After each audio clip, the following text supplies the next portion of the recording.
नमस्कार। आज हम बात करने वाले हैं ट्रीटमेंट ऑफ एंग्जाइटी डिसऑर्डर्स। कैसे इलाज किया जाए या फिर क्या रास्ते हैं एंग्जाइटी डिसऑर्डर को ठीक करने के। There are total 4 perspectives of anxiety disorder. First one is psychodynamic, behavioural, cognitive and biological. आइए बात करते हैं पहले पर्सपेक्टिव के बारे में, जिसका नाम है साइकोडायनेमिक, मनोवेगीय कारण और निवारण। In psychodynamic reasons of anxiety disorder, first one is perception of oneself as helpless in coping with environmental pressure. एक व्यक्ति का जो परसेप्शन है एक प्रेशर को डील करने के लिए, वो हेल्पलेस महसूस करता है कि अगर कोई प्रेशर है तो हम उससे डील नहीं कर पा रहे हैं। दूसरा है सेपरेशन और anticipation of abandonment. Third one is loss of emotional support due to sudden environmental change. जैसे ही माहौल बदलता है या वातावरण बदलता है तो इमोशनल सपोर्ट की कमी लगती है। और इसी से रिलेटेड है phobia. Phobia rises due to 2 fundamental concept, डर, भय, भीति, दुर्भीति। ये सब इन सब का कारण क्या है? Number 1 psychological conflict, number 2 unconscious mental processes. अब हम जानते हैं कि ये दोनों चीज़ें हैं क्या। अगर हम सरल शब्दों का प्रयोग करें तो साइकोलॉजिकल कन्फ्लिक्ट का मतलब है कि हाँ या ना की दुविधा। हम कोई काम करना चाहते हैं और नहीं भी चाहते हैं। हमें सामान सस्ता भी चाहिए और बहुत अच्छा भी होना चाहिए। अगर ये कन्फ्लिक्ट जब अराइज होता है तो इसी को हम कहते हैं psychological conflict.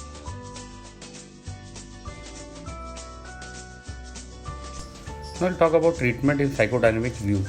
Psychotherapy to help people expose and deal with the psychodynamic roots of their maladaptive behaviors. By gaining insight into the unconscious roots of anxiety, a person can change behavior. Psychotherapy एक इलाज है, एक तरीका है जिससे एक व्यक्ति खुद ही एक्सपोज करता है अपना जो अनकॉन्शियस माइंड में चीज़ें दबी हुई हैं जिसके कारण वो एंग्जाइटी पैदा हो रहा है। इसको समझने के लिए जैसे शरीर के लिए फिजियोथेरेपी है, वैसे ही दिमाग के लिए psychotherapy. No second perspective is behavioural, व्यवहारवादी कारण और निवारण। व्यवहारिक कारण है एंग्जाइटी डिसऑर्डर के पहला कि एंग्जाइटी इज अ लर्न्ड और एक्वायर्ड रिस्पॉन्स। ये सीखा हुआ, सामाजिक तौर पर सीखा हुआ व्यवहार होता है। Second one is created by environmental concept such as conditioning, reinforcement and extension. जो हम अपने वातावरण के कॉन्सेप्ट से सीखते हैं, हमारी कंडीशनिंग हो जाती है ब्रेन की। जिस समाज में हम रहते हैं, जिस कल्चर में रहते हैं, वो चीज़ें हावी होने लगती हैं, वो हम सीख लेते हैं, वो हमारे फीलिंग्स में इन्वॉल्व हो जाती हैं। So treatment of anxiety disorder according to behaviour therapy is exposure therapy and modelling. These 2 are the category by which a psychotherapist uses in order to treat a patient और client. Third one is cognitive perspective. The term cognitive behavior therapy means clinical procedures based on principles of learning such as extension and reinforcement. Thinking disturbances that occur only in certain places or in relation to specific problem causes anxiety. विचार की क्षमता, विचार में जो disturbances पैदा होता है certain places, कुछ पर्टिकुलर जगह पे या किसी एक खास रिश्तों में या फिर कुछ प्रॉब्लम्स अराइज होती है, वो भी पैदा करती है anxiety.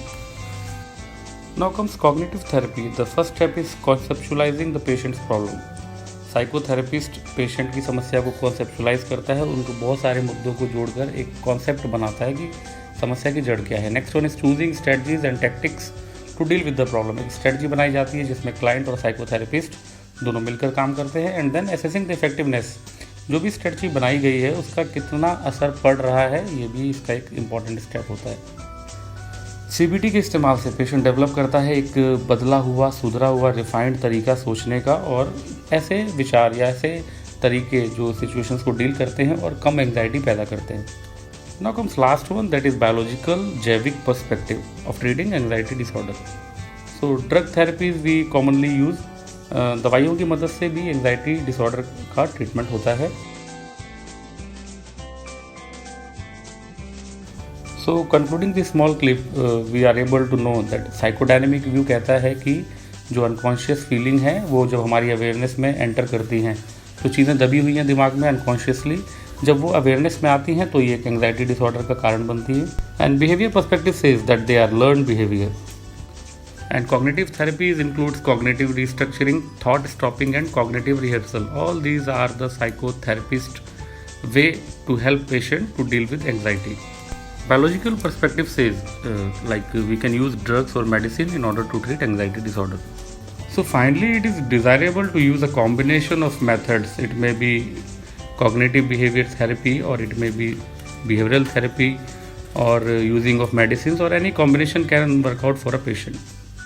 Thanks for watching the clip. Please like, share and subscribe. Don't forget to comment for inclusion of new topic.